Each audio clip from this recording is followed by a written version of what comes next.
চলো আজ বানাবো পারফেক্ট ঝরঝরে মজাদার পোলাও। সবার প্রথমে আমি পোলাওয়ের চালগুলোকে ভালো করে ধুয়ে জলটা ঝরিয়ে নিয়েছি। পরে নিয়ে নিয়েছি পেঁয়াজ কুচি, আদা থেতো করে এবং 3টে কাঁচা লঙ্কা। এরপরে কড়াইতে কিছুটা তেল দিয়ে তার মধ্যে পেঁয়াজ কুচিগুলো দিয়ে দিচ্ছি। হালকা নুন দিয়ে পেঁয়াজগুলোকে ভালো করে ভেজে নিতে হবে।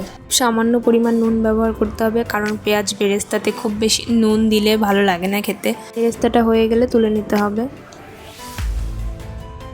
আরও কিছুটা তেল দিয়ে তার মধ্যে দিয়ে দিচ্ছি তেজপাতা, 2টো এলাচ এবং দারচিনি। এবার দিয়ে দিতে হবে ধুয়ে জল ঝরানো চালটা। চালটা দিয়ে দিচ্ছি আদা বাটা। এবার ভালো করে চালটাকে ভেজে নিতে হবে।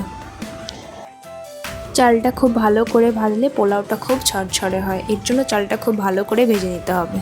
চালটা খুব ভালো করে ভাজা হয়ে এলে তার মধ্যে গরম জল দিয়ে দিতে হবে। যতটা চাল নেবে তার দ্বিগুণ জল দিতে হবে। আমি এখানে 2 কাপ চালের জন্য 4 কাপ জল ব্যবহার করেছি। তারপরে দিয়ে দিচ্ছি কাঁচা লঙ্কা এবং নুন পরিমাণ মতো।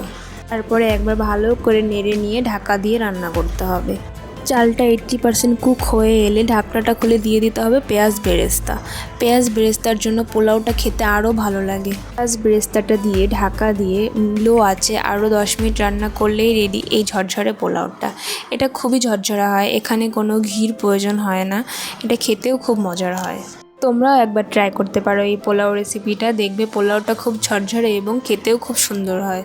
যদি ভিডিওটি ভালো লেগে থাকে তাহলে একটি লাইক করে দেবে এবং চ্যানেলটিকে সাবস্ক্রাইব করে দেবে। Thank you for watching. Bye bye. দেখা হবে নেক্সট ভিডিওতে।